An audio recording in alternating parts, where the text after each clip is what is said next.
Ang pamagat po ng pag-aaralan natin ngayon ay ang mensahe ng krus ni Kristo.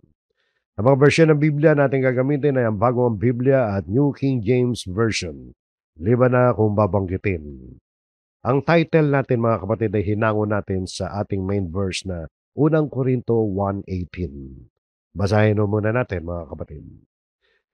Sabi rito ni Apostol Pablo, sapagkat ang salita ng krus ay kahangalan sa mga napapahamak, ngunit sa atin na inililigtas, ito ay kapangyarihan ng Diyos. Yan po natin nakuha yung ang mensahe ng krus ni Kristo. Sa Tagalog, hindi mo mahalata eh. Sapagkat ang sabi sa Tagalog, salita ng krus. Pero pansinin ninyo sa English, for the message of the cross. So, message of the cross. Cross nino yan? Ni Kristo. Alam niyo bakit ba natin na-topic ito mga kapatid? Kasi lalo na ngayon na naganap sa social media, yung bahagi ng talumpati ng isang politiko na maraming fans, eh kanyang ipinahayag ang kanyang hindi pagsang-ayon sa pagkakapako ni Hesukristo sa krus. Sabi niya doon sa video na kung siya daw ang Diyos ay hindi niya hahayaang mapako siya. Bagkus gagamitin daw niya yung kanyang kapangyarihan, papatawag ng kidlat, mga gano'n, di ba? Para kidlatan yung mga erehe. Dagdag pa niya, hindi siya believe sa Diyos na pumayag na maipako sa krus. Alam niyo yung ganyang mga klaseng pahayag ay nagdulot yan ng matinding reaksyon mula sa mga iba't ibang leader ng Christian groups, Katoliko man, Protestante, born again, at iba't ibang mga religious group o groups sa Pilipinas. Sa ating aralin mga kapatid ay tandaan ninyo never na involved tayo sa politics. Ayaw natin na meron tayong kinikilingan sa mga politiko o grupo ng mga politiko. Wala tayong sinusuportahan. Meron akong sariling choice kung sino boboto ko, etc. Pero hindi natin inihahayag yun. Ayaw natin maging bias. Pero dito mga kapatid, sa nabanggit ko na politiko at saka yung pahayag niya, hindi natin maiwasan na hindi natin bigyan ng pansin yan. Yung tungkol sa pagtutol ng politikong yun sa pagkakapako ni Kristo sa krus. Alam nyo, bakit natin sinasabi yan? Sapagkat hindi natin alam. Marahil ay marami siyang napaniwala sa kanyang pahayag. Biro man yun o totoo man yun, maraming naniwala sa kanya.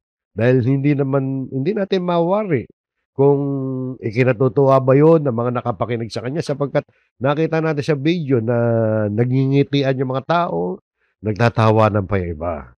Hindi natin alam kung sino napaniwala dyan at baka kayo napaniwala upang magduda sa kapangyarihan ng mensahe ng krus ni Kristo.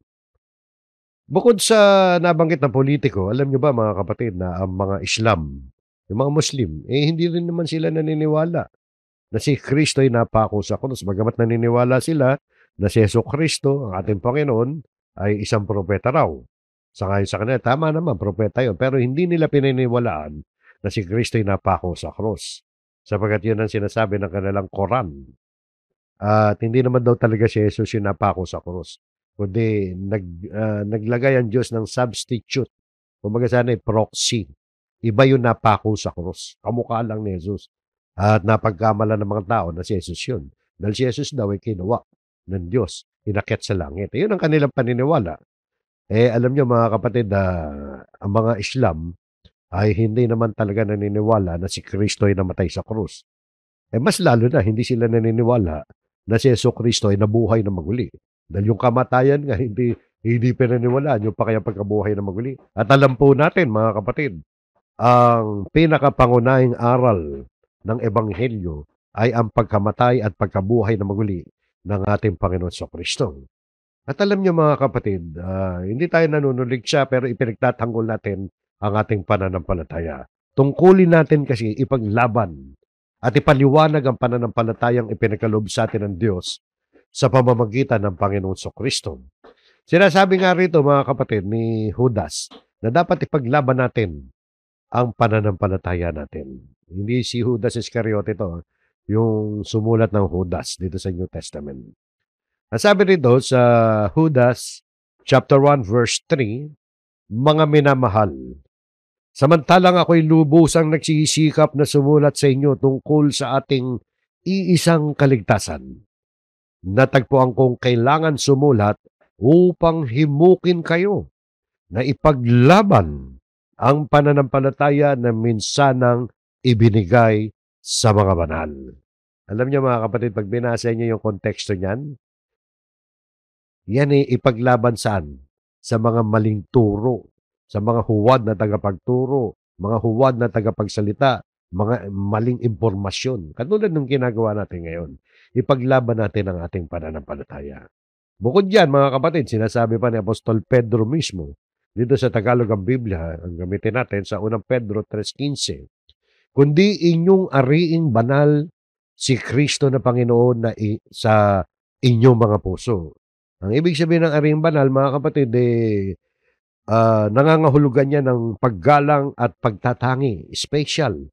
Dapat maging special sa atin ang ating Panginoon Kristo na siya yung bilang pinakamataas sa ating puso, pangunahin. Siya ang sentro at pinuno ng ating mga iniisip at ginagawa araw-araw. Na ang sabi rito, na lagi kayong handa ng pagsagot sa bawat tao na humihingi sa inyo ng katwiran tungkol sa pag-asang nasa inyo. So kayo ba mga kapatid ay nakahanda?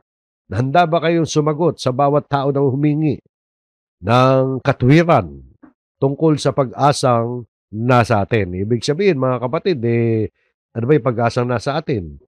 Di ba yung kaligtasan natin kay Kristo, yun yung pag-asa natin, yung buhay na wala hanggan na matatamo natin dahil sa ginawang pagtubos sa atin ng ating Panginoon Kristo. So dapat handa tayo mga kapatid na sumagot, magpaliwanag, bahagi ang ating pananampalataya tungkol kay Jesus. Pero gagawin natin yan sa paraan na ngunit sa kaamuhan at takot. Pag sinabing kaamuhan, yan yung kababaang loob. Hindi tayo makikipag-away. At yung takot yan, takot hindi sa tao, kundi ano yan paggalang sa Diyos. Takot sa Diyos yan.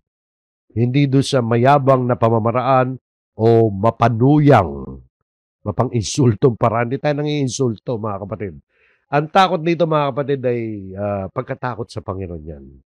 Na nagpapahiwatig na meron tayong tamang puso sa paghahayag ng katotohanan. So malinaw yan mga kapatid ha. Hindi tayo nanunulig siya, nais nating ibahagi, ipagtanggol, ipaglaban ang ating pananampalataya. Sapagkat ang pangunahin mga kapatid na sentro ng Ebanghelyo, ang dahilan ng ating pananampalataya ay ang mensahe ng krus ni Kristo. Pag-aralan po natin mga kapatid, yung nilalaman nito. Napakaganda yung nilalaman nito para manariwa sa atin kung gaano kahalaga ang krus o yung pagkamatay ni Jesucristo sa krus. Balikan po natin ang ating main verse.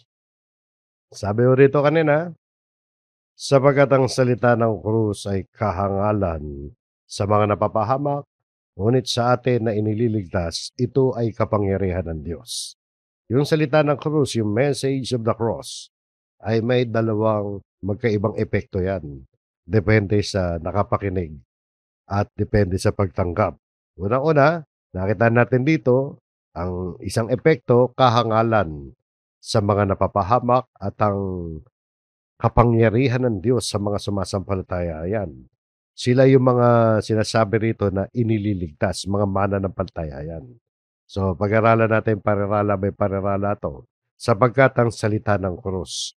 Ibig sabihin ng salita ng krus, the message of the cross. So, wag nating isipin na ang literal na krus ang tinutukoy dito na anupat yung ibang mga tao ay ginawa ng Diyos-Diyusan yung krus Kanilang dinadalanginan at ang iba'y ginawa na itong parang anting-anting na ikinukwintas pa na para bagang yung literal na krus merong kapangyarihan na magbibigay ng proteksyon at pagpapala sa kanila. Alam niyo mga kapatid, yung kanyang paniniwala ay mali at maaaring mahulog pa ang tao sa pagsamba sa literal na krus na parang Diyos-Diyusan. Hindi natin sinasabi na masama na magkaroon ng kwintas na merong krus. Depende yan sa dahilan kung bakit ka nagkukwintas ng krus. Ano ang dahilan mo? Masama yan kung Kaya ka nagkukwintas ng krus, dahil iniisip mo nga na magbibigay yan sa'yo ng proteksyon o kaya ng biyaya at pagpapala, mahuhulog ka niyan sa idolatria o yung pagsamba sa Diyos-Diyosan. So, hindi yung literal na krus, na literal na krus to, kundi mensahe, message of the cross. Kaya gaya yung pagkakasulat nga sa New King James Version. So, tungkol ito sa mensahe, aral sa likod ng pagkamatay ni Jesucristo sa krus para sa kaligtasan ng mga tao. So ito'y doktrina, aral ng kaligtasan sa pamamagitan ng sakripisyo ni Kristo na siyang sentro ng ating pananampalatayang Kristiyano. Sentro yan ng Ebanghelyo, sentro yan ng ating pananampalataya. Sentro ng pananampalatayang Kristiyano, kaya nang ipangaral ng mga apostol ang Ebanghelyo na gaya halimbawa ni Pablo, nila Pedro, katulad ni Pablo, ito'y binigyan nila ng malaking pagpapahalaga. Yung kapag nangangaral sila ng Ebanghelyo, kasama yung sakripisyo, kasama palagi yan, yung sakripisyo ni Kristo sa krus. So tingnan nyo yung prinsipyo na ipinakita ni Pablo rito. No? Tingnan muna natin dito sa unang Korinto, chapter 2, verse 2. Babalik tayo dyan mamaya. No? Tingnan lang natin yung paninindigan ni Apostol Pablo rito. Sentro ng pananampalatayang Kristiyano, ang pagkakapako ni Kristo sa krus. At sabi ni Pablo rito, sapagkat aking ipinasya, ipinakikita ni Pablo rito na malinaw ang kanyang desisyon. Na ano? Na walang anumang malaman sa gitna ninyo. Ibig sabihin, hindi man ibig sabihin niya na walang ibang alam si Pablo sa ibang bagay. Kundi sinasabi niya rito na hindi siya nakatuon sa anumang ibang karunungan, filosofiya o argumento ng sanlibutan. Ang kanyang focus ay nasa isang mahalagang katotohanan lamang. Ano yun? Maliban na si Jesucristo. Ibig sabihin, yan yung sentro ng kanyang pangangaral si Jesucristo. Paano niya pinangaral ang ating Panginoon Jesucristo at siya na ipinako sa krus? So, yun po mga kapatid, hindi lamang niya ipinangaral yung personahe ng Panginoon Jesucristo bilang isang dakilang guro, dakilang propeta, o gumagawa ng himala. Ang ipinangangaral ni Pablo, si Kristo na ipinako sa krus.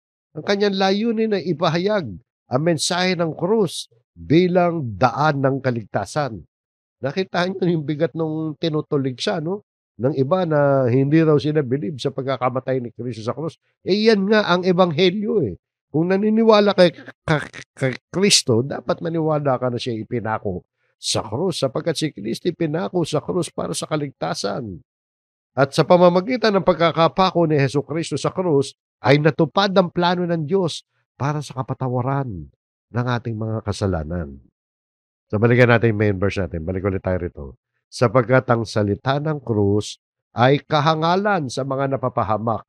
Yung napapahamak nga mga kapatid, yan yung mga hindi maliligtas. Kaya mapapahamak sa araw ng paghukom. Sila yung mga hindi sumasampalataya sa mensahe ng kaligtasan ng krus.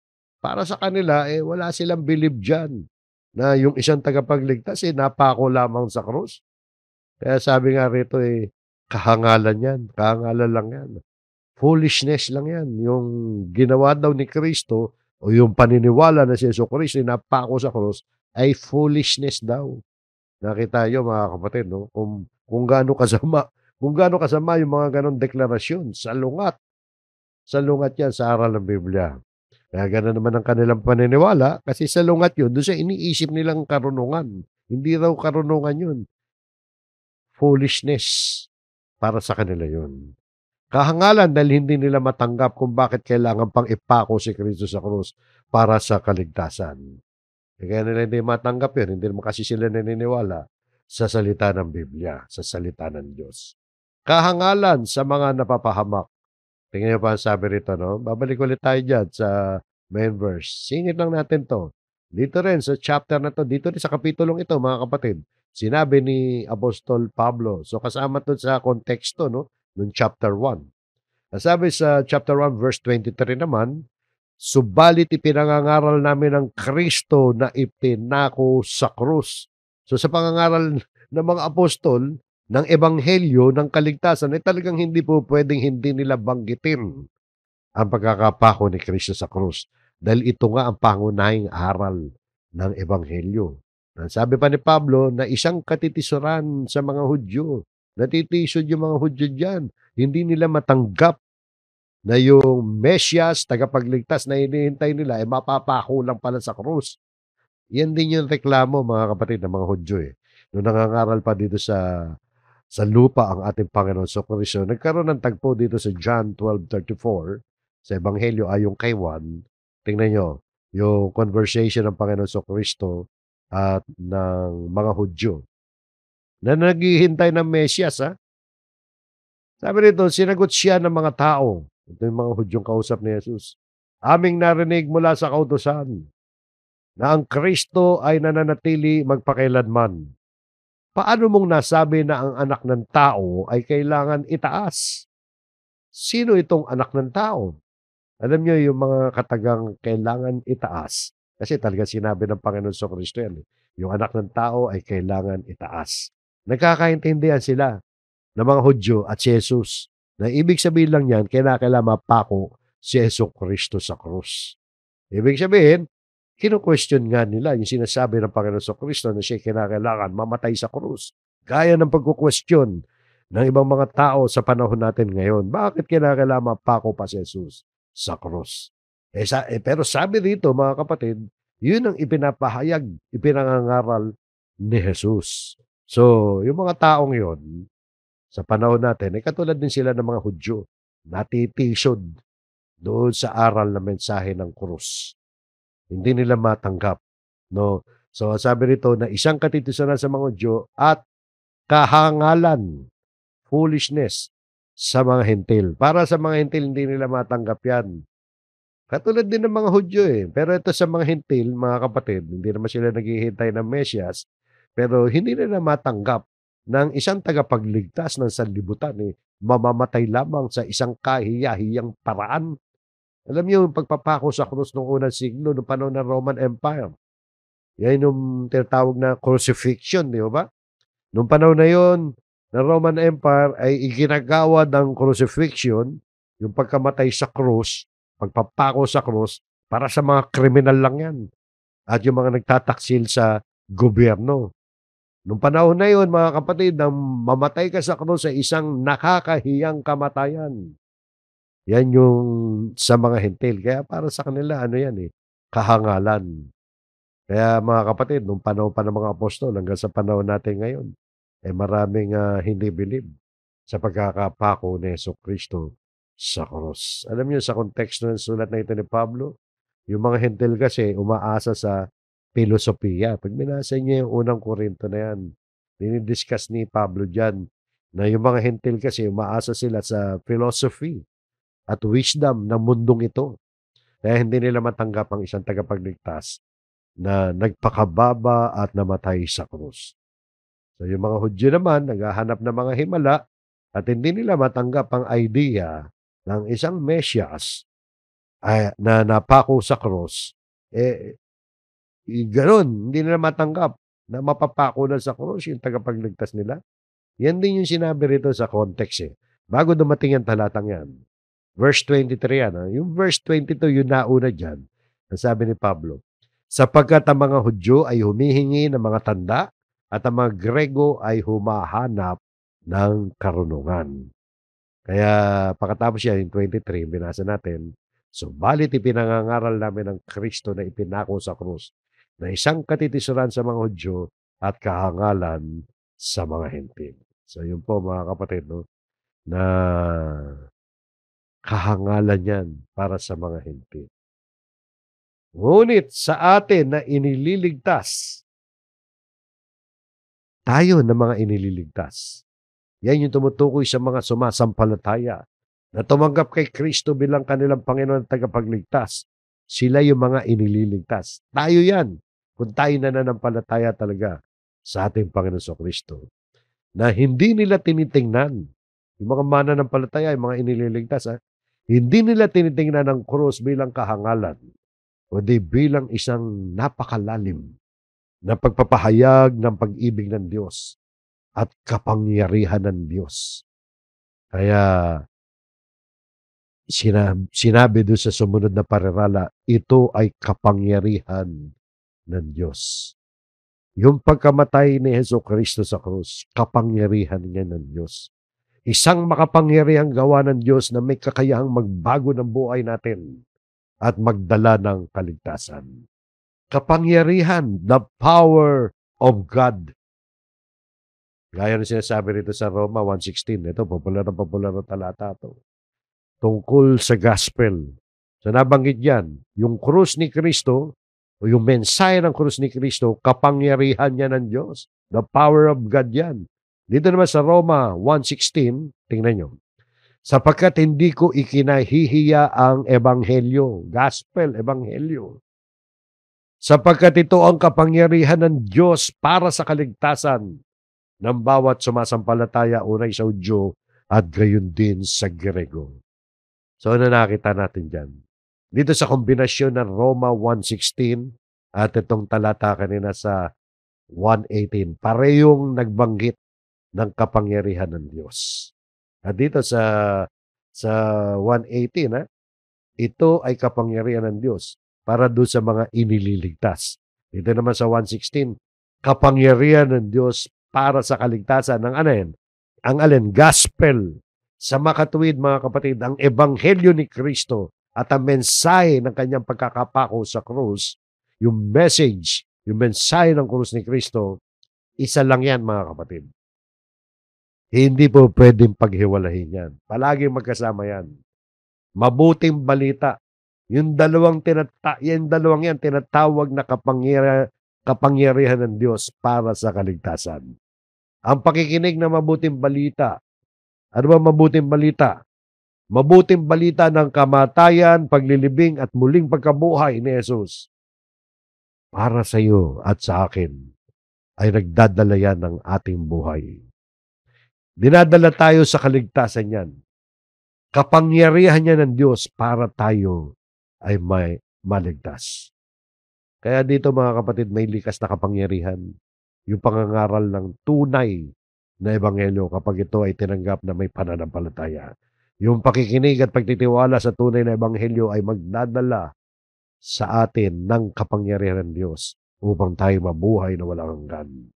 Ang tunay na ebanghelyo ay hindi lang basta salita yan, kundi may taglay na kapangyarihang mula sa Diyos. Kapag ito'y pinakinggan natin, tinanggap natin na may pananampalataya, kumikilos ang Diyos sa ating buhay. Yung pananampalataya sa mabuting balita o sa ebanghelyo, nagdadala sa atin yan ng pagbabago, pagliligtas, at mga biyaya at pagpapala mula sa Diyos. So yun po, mga kapatid, kapangyarihan ng Diyos. Ang alin? Ang mensahe ng krus ni Kristo. So yan yung ebanghelyo mismo, mga kapatid. Pag sinabing gospel, ano ba yung pinangangaral sa gospel? Hindi para yumaman ka, hindi para matupad ang pangarap mo, hindi para gumaling ka lang sa sakit mo, sapagkat hindi naman lahat gumagaling sa sakit eh. Pero lahat maliligtas kapag ikaw ay talagang nanampalataya sa mensahe ng krus ni Kristo o sa mensahe ng ebanghelyo. Kaya ang pangangaral nangaral ka lang ng tungkol sa moralidad, yung do's and don't, ika nga, kung tawagin. Yung pangangaral na mataas na pamantayang moral, hindi naman ibig sabihin yan, nangangaral ka na ng ebanghelyo. Kahit walang kahit hindi ka humawak ng Biblia o bumatay sa Biblia, ay maituturo mo yung good manners and right conduct. Ang pangangaral na ang Diyos ay Ama ng lahat at hindi nangangahulugan na ipinangaral mo ng ebanghelyo. Ang pangangaral, halimbawa ng tungkol sa fellowship, kapatiran, pag-ibig, ay hindi nangangahulugan na ipinangaral mo ang ebanghelyo. Ang pangangaral na ebanghelyo, mga kapatid, ay ang mensahe ng krus ni Kristo, ang pagkakapako sa krus ng ating Panginoon Kristo.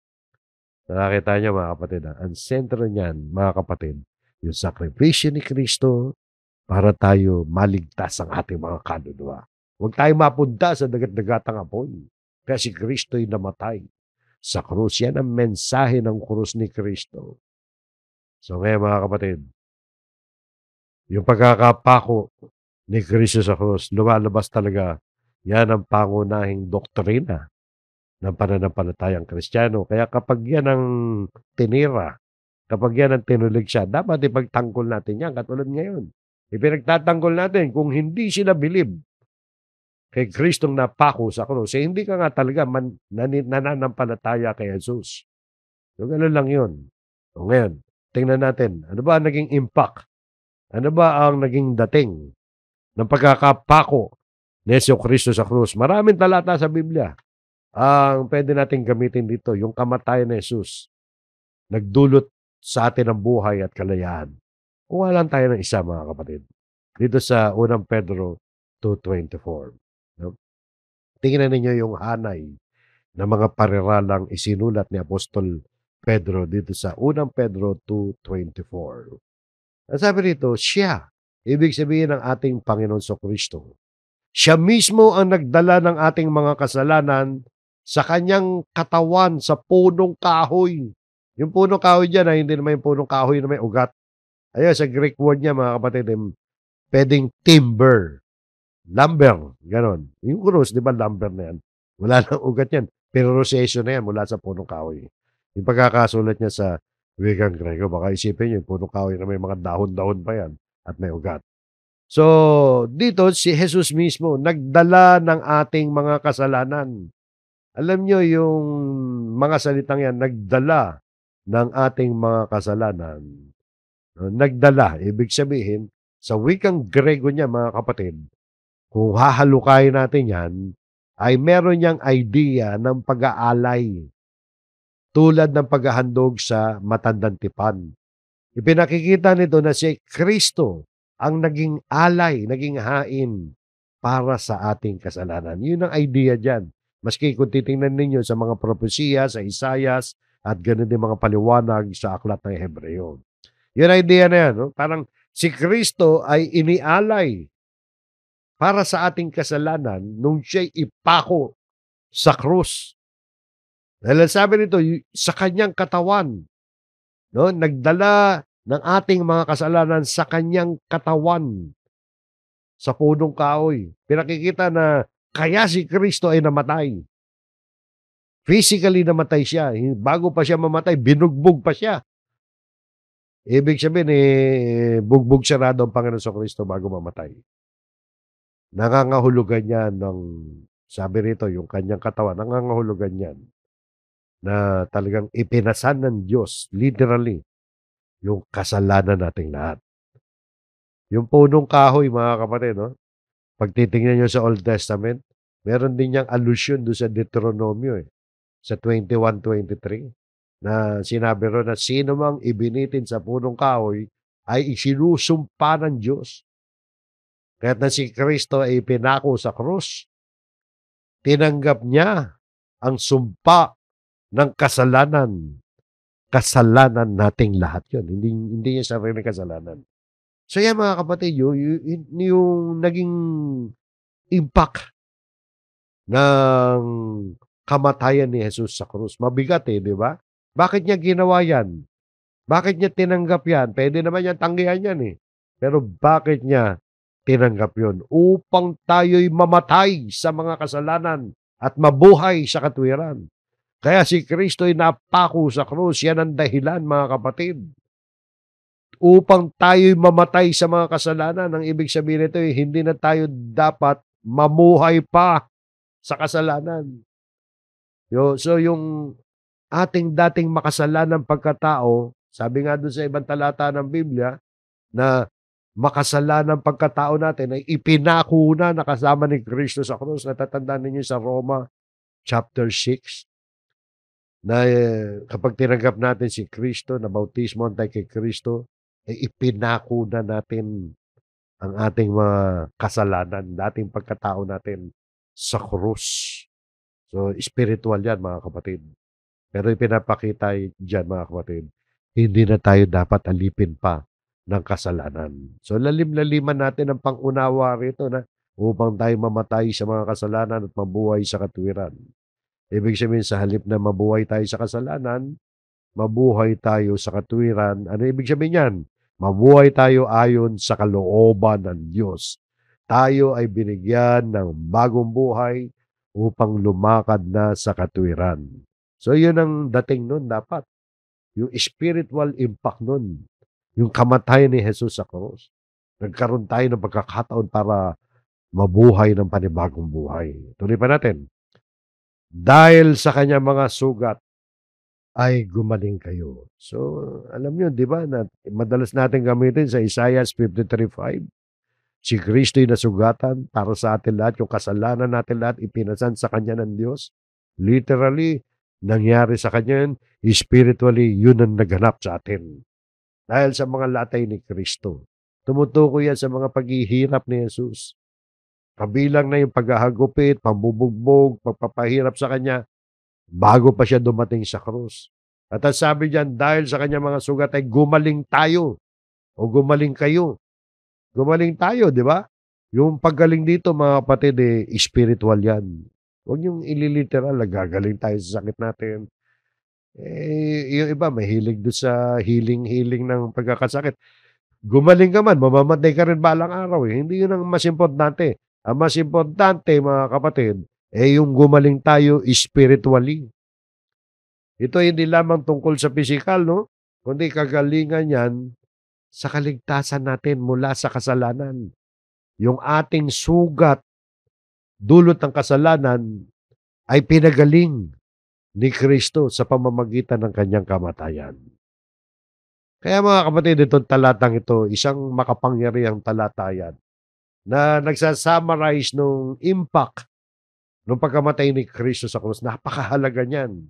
Si Kristo ang nagdala ng ating kasalanan sa kanyang katawan sa krus upang tayo'y mapalaya mula sa kasalanan at makapamuhay tayo ng ayon sa kalooban ng Diyos. Yung kamatayan ni Kristo, ang purpose niyan ay hindi lang para patawarin tayo, kundi bigyan tayo ng bagong buhay para makalakad tayo sa kabanalan. Yung ating kaligtasan at paggaling mula sa kasalanan, bunga yan ng sakripisyo ng pagkakapako ni Kristo sa krus. Sa pamamagitan ng kanyang sugat, gumaling tayo spiritually. So ito mga kapatid ay isang paalala, bilang mga mananampalataya, paalala rin yan na tayo ay tinawag hindi lamang upang maligtas, kundi upang mamuhay rin, mamuhay din ng ayon sa kalooban ng Diyos. Mamuhay tayo sa katwiran. Dahil sabi niya, no? At mabuhay sa katwiran. So, maraming talata tayo magagamit sa Biblia na tumatalakay sa pagkapako ni Kristo sa krus at sa kanyang kamatayan. Dahil yan nga ang pangunahing aral ng Ebanghelyo. Hindi natin kakayanin, mga kapatid, na talakayin lahat yung mga talata sa may ikling oras lamang ng ating pag-aaral.